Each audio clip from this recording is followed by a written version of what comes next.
नमस्कार, मैं प्रदीप पांडा बोल रहा हूँ और जैसे कि आपको पता है कि मेरा एक यूट्यूब चैनल है। तो आज हम जिस टॉपिक के ऊपर बात करेंगे ये एक बहुत बड़ा ग्लोबल लेवल पे, इंटरनेशनल लेवल पे ये एक बहुत बड़ा एक चैलेंजिंग एंड बर्निंग टॉपिक्स बन गया है अभी। तो उसको मैं आपको एनलाइटन करना चाहता हूँ और आपको कुछ नॉलेज देना चाहता हूँ। तो आप पूरा एंड तक इस वीडियो को ज़रूर देखिएगा, तभी आपको पूरा समझ में आएगा कि मतलब कि क्या मैसेज देना चाहता हूँ इस वीडियो के थ्रू से और क्या मैं बताना चाहता हूँ। तो आज हम जो टॉपिक की बात करेंगे ये हमारी रुपी और डॉलर और एक्सचेंज रेट, ग्लोबल ट्रेड के बारे में बात करेंगे। तो अभी आपको एक चीज़ पता होगा आपको कि जो ऑल ओवर वर्ल्ड में हमारे जो इंटर कंट्रीज मतलब दो कंट्री के बीच में जो हमारा इंपोर्ट एक्सपोर्ट होता रहता है उसको हम ग्लोबल ट्रेड बोलते हैं। उसको ग्लोबल ट्रेड्स की ज़रूरत क्या है, क्योंकि देखो किसी भी कंट्री के पास सब कुछ नहीं होता, वो दूसरे किसी कंट्री से कुछ ना कुछ इसको इंपोर्ट करना पड़ेगा और जिस कंट्री के पास जो भी चीज़ें हैं उसको एक्सपोर्ट करना पड़ेगा दूसरे कंट्री में, ताकि दूसरे कंट्री का वेल्थ अपने कंट्रीज में खींच के लेके आए वो अपने वेल्थ को बढ़ाने के लिए। तो ये एक नॉर्मल प्रोसेस है, ये कोई आज नहीं है, ये सदियों से चलते आ रहा है। कुछ 100 200 300 500 1000 साल से पहले से ये चलते आ रहा है कि इंपोर्ट एक्सपोर्ट्स ग्लोबली होता रहता है। इसमें हम क्या डिस्कस करना चाहते हैं कि पिछले दिनों में ये देखा गया है कि जो अमेरिका का जो करेंसी है, जो आपको पता है जिसको यूएस डॉलर बोलते हैं, ऐसे डॉलर मत बोलना कि डॉलर बहुत सारे कंट्रीज में और भी डॉलर होते हैं। ऑस्ट्रेलिया का भी करेंसी की ऑस्ट्रेलियन डॉलर बोलते हैं, ठीक है। हांगकांग में भी करेंसी है, डॉलर है, वो हांगकांग डॉलर है, और आपको हरदम यूएस डॉलर बोलना पड़ेगा आपको। तो यूएस डॉलर की हम बात कर रहे हैं आज के डेट में। तो यूएस डॉलर इतनी पॉपुलर है, इतना पॉपुलर है, पिछले कई सालों से इतनी पॉपुलर है, मतलब 25 30 40 साल हो गया है कि हर बंदा, हर जो कंट्री, हर बिजनेसमैन, हर कंपनी, हर जो कोई भी अगर कोई ट्रेडिंग करना चाहता है, कोई बिजनेस करना चाहता है, पार्टनरशिप करना चाहता है, वो हर एक ट्रांजेक्शन्स को यूएस डॉलर के थ्रू से करना चाहता है। तो डेफिनेटली यूएसए के लिए अच्छा है, क्योंकि अपनी करेंसीज की इंपॉर्टेंस बढ़ रहा है।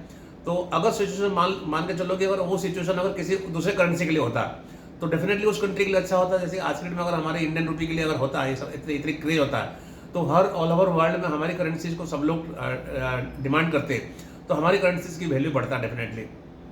बट वो हालात ऐसे हुई है पिछले कई सालों से कि मतलब कि यूएस डॉलर जो है की इम्पोर्टेंस बढ़ी हुई है। तो अभी कुछ वाकया ऐसे हो गई है डॉलर के साथ कि जिसमें कि सारे कंट्रीज को ये सोचने के लिए मजबूर हो गए हैं कि क्या हम डी डॉलराइजेशन कर सकते हैं। डी डॉलराइजेशन मतलब क्या होता है कि हम जो यूएस डॉलर का जो सुप्रीमेसी है इसको कोई टक्कर दे सकता है क्या। तो ये टक्कर देने वाला जो आइडिया है ये कोई आज की बात नहीं है, ये बहुत दिन से इसकी डिस्कशन चल रहा है। इवन 1999 में आपको पता होगा यूरो करके एक करेंसी लेके आए थे, जो कि यूरोपियन कंट्रीज के यूरोपियन कंट्रीज में बहुत सारे कंट्री है यूरोप के, जो है यूरोप पूरे कंटिनेंट में, तो उसमें 16 17 18 कंट्रीज मिल के उन्होंने एक करेंसी लेके आए थे यूरो करेंसी करके। बट आज की डेट में आपको पता होगा कि यूरो करेंसीज के क्या हास्य हो चुका है। यूरो करेंसी एक टाइम में डॉलर से स्ट्रांग होता था, आज की डेट में यूरो करेंसी डॉलर से स्ट्रांग नहीं है, पहला चीज़ है। दूसरा चीज़ है, दूसरी करेंसी जो यूरोप का था, जो हमारा ग्रेट ब्रिटेन पाउंड बोलते हैं, जीबीपी बोलते हैं जो है, वो भी धीरे धीरे उसकी जो इम्पोर्टेंस था वो धीरे धीरे खराब हो गया, क्योंकि कंट्री का अगर ग्रोथ नहीं है आपकी, ऑल ओवर वर्ल्ड में अगर आपकी करेंसी की एक्सेप्टेबिलिटी नहीं है तो आपकी करेंसी डेफिनेटली डाउनफॉल चला जाएगा। तो what I am trying to say is that कि जो यूएस डॉलर को टक्कर देने के लिए जो दो करेंसी थे, यूरो और जो ग्रेट ब्रिटेन पाउंड थे, वो धीरे धीरे फिजल आउट कर चुके हैं। और येन जो जापानीज करेंसी जो है, येन जो है, वो भी कुछ ज़्यादा टक्कर यूएसए को दे नहीं पाया यूएसए डॉलर के जरिए। तो पिछले दिनों में चाइना ने भी बहुत कोशिश किया है, अपनी करेंसी जो है, चाइना का करेंसी है युआन, जापान का करेंसी येन है, चाइनीज की करेंसी युआन है। तो चाइना ने भी, क्योंकि चाइना ग्लोबल ट्रेड में बहुत स्ट्रांग पकड़ रखता है, इंपोर्ट एक्सपोर्ट दोनों काफ़ी कंट्रोल है उसके पास का बहुत ज़्यादा है। तो चाइना ने भी बहुत कोशिश किया था कि कोई भी उसकी जो सप्लायर्स है और जो कोई भी उसके बायर जो है वो सारे चाइनीज युआन में उसको बिलिंग करें, लेकिन वो नहीं कर पाया। मतलब कि काफ़ी सारे कंट्री चैलेंजेस किए, काफ़ी ज़्यादा दिक्कतें आई, चाइना नहीं कर पाया। सेम एफर्ट जो है अभी इंडिया भी कर रहा है। मतलब इंडिया तो बहुत ही अर्ली स्टेज पे है अपनी करेंसी को इंटरनेशनलाइज करने के लिए, बट इंडिया की तरफ से कंटिन्यूसली इसमें एफर्ट्स चल रहा है और काफ़ी उन्होंने कदम लिया हुआ है। अभी पिछले हफ्ते में भी आरबीआई ने एक अलग कमेटी बैठा के इंडिया का करेंसी को इंटरनेशनलाइज करने के लिए और क्या क्या एफर्ट्स लिया जा सकता है उसमें भी उन्होंने कुछ डिस्कशन किए हैं। तो कर रहा है, आरबीआई भी कर रहा है, एफर्ट्स कर रहा है, चाइना का भी सेंट्रल बैंक कर रहा है, बट जो उसमें कुछ खास प्रोग्रेस नहीं हो पाया है। ये चीज़ मैं क्यों डिस्कशन करना चाहता हूँ आपको कि रिसेंटली क्या हुआ था कि यूएस डॉलर, यूएसए गवर्नमेंट जो है यूएस डॉलर करेंसी को एक बिजनेस के लिए यूज नहीं करके वो एक पॉलिटिकली उसको यूज करना शुरू कर दिया है। तो उसका एक बेस्ट एग्जांपल है अभी रिसेंटली जो रशिया और यूक्रेन का जो वार हुआ, तो उसमें जिस तरीके से रशिया के ऊपर सैंक्शंस लगाया गया कि भाई नहीं, यूएस डॉलर में तो कोई बिजनेस नहीं कर सकता है, रशिया के साथ कुछ भी नहीं कर सकता है, तो उसके सारे इनवर्ड आउटवर्ड सारे रोक दिया। और इवन यहाँ तक तो है जो रशिया ने करीब करीब 300 बिलियन डॉलर का जो उन्होंने यूएस डॉलर में जो सिक्योरिटीज रखा था, जो उनकी यूएसए रशिया का सोवरेन बॉन्ड है, मतलब उसको भी उन्होंने फ्रीज कर दिया। तो अब लोगों को डर लगना शुरू हो गया है कि हर एक कंट्री का जो सेंट्रल बैंक होता है, जैसे हमारा रिजर्व बैंक ऑफ इंडिया है, वो भी क्या करता है अपनी रिजर्व्स को जो है वो कुछ पैसे को, जो फॉरेन एक्सचेंज रिजर्व्स को, वो यूएसए की जो बॉन्ड्स होता है, यूएस की जो सिक्योरिटीज होता है, उसको वो होल्ड करके रखता है।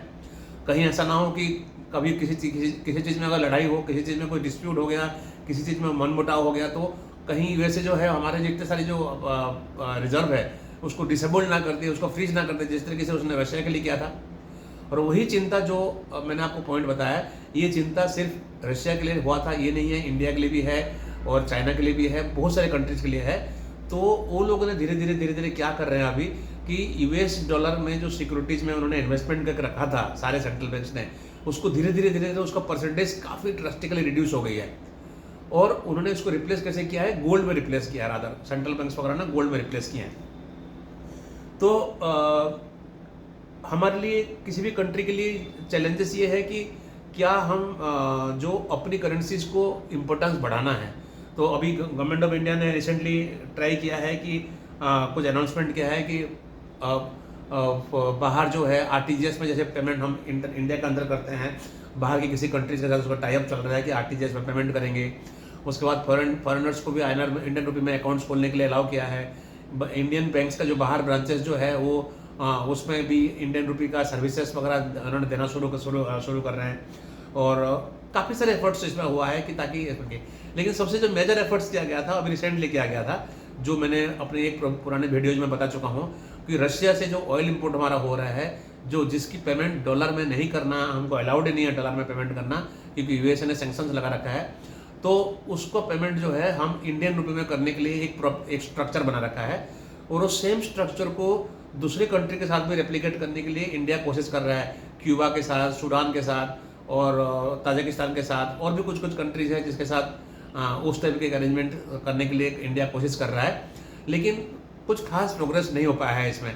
और रशिया के साथ भी जो हमने ऑयल इंपोर्ट जो किया है, जिसका हमको डॉलर में पेमेंट करते थे पहले, वो अभी हमको जो इंडियन रुपये में पेमेंट करना है, तो वो रशिया का जो सप्लायर है उनका इंडियन रुपये में जो पेमेंट हमने किया है, जो उनका वो सारा पैसा इंडिया में ही है।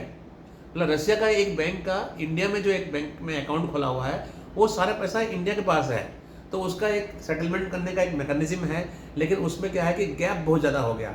मतलब हम रशिया से बहुत ज़्यादा इंपोर्ट कर रहे हैं, लेकिन रशिया को हम एक्सपोर्ट्स बहुत कम कर रहे हैं, तो इसलिए वो अमाउंट वहाँ पर पाइलअप हो गया है। तो इसलिए वो स्ट्रक्चर ऑलमोस्ट फेल है, नहीं टेकअप कर पा रहा है। वो कैसे होगा, कैसे सेटलमेंट करेंगे, दिक्कत है।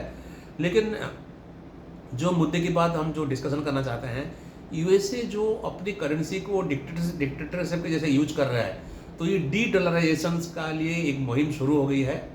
और चाइना भी कोशिश कर रहा है और इंडिया भी कोशिश कर रहा है कंटिन्यूसली। और हम उम्मीद करते हैं कि आने वाले 5 साल, 6 साल, 7 साल के बाद जो है इसमें काफ़ी प्रोग्रेस होने का उम्मीद है। और इंडियन रुपीज़ की एक्सेप्टेबिलिटी भी ग्लोबल ट्रेड में बढ़ाने के लिए कोशिश कर रहे हैं। जो भी हमारी एक्सपोर्ट्स बायर है उनसे पैसा इंडियन रुपये में लेने की हम बात कर रहे हैं, और जो हम जहाँ से इंपोर्ट कर रहे हैं उनको हम इंडियन रुपये में पेमेंट करने के लिए बहुत सारे कोशिश जारी है। गवर्नमेंट इसमें और आने वाले टाइम में काफ़ी अच्छे स्टेप्स लेगा। तो डॉलर के ऊपर अगर हमारा इंपॉर्टेंस, डॉलर के ऊपर हमारा डिपेंडेंसी अगर कम होगा, तो आज के डेट में जैसे हमारा $1 का वैल्यू 82 रुपीज़ चल रहा है, जो कि पिछले दिनों में इंक्रीजिंग ट्रेंड पे ही है। 47-48 रुपये था, पहले 35 रुपये था, फिर 47-48 हुआ, 60-65 हुआ, फिर आके 82 रुपीज़ आज के डेट में है। अगर हमारा डॉलर के ऊपर डिपेंडेंसी कम होगा, अगर हमारा पेमेंट जो हम जो इंपोर्ट करते हैं, जैसे पर हर साल करीब हम $600 बिलियन का इंपोर्ट करते हैं, उसमें करीब हमारे $150-200 बिलियन जो है सिर्फ ऑयल के लिए हम इंपोर्ट करते हैं। अगर हम डिपेंडेंसी हम डॉलर से हटा देंगे, तो हमारे डॉलर के रेट्स में काफ़ी इंप्रूवमेंट हो जाएगा। तो मैं उम्मीद करता हूँ कि आपको ये जो जानकारी अच्छी लगी होगी। तो आपको प्लीज़ इस वीडियो को लाइक कीजिए, आप इस वीडियो को आगे स्प्रेड कीजिए ताकि दूसरों को भी इस पर नॉलेज हो। और अगर मेरी चैनल को आपने सब्सक्राइब नहीं किया है तो आप बंद करने से पहले आप प्लीज़ उसको सब्सक्राइब कर दीजिए और बेल आइकन को आप प्रेस कीजिए ताकि आपको मेरी वीडियो टाइमली पहुंचते रहे और आप इस वीडियो से कुछ ना कुछ नई जानकारी आपको मिलता रहे। धन्यवाद, नमस्कार।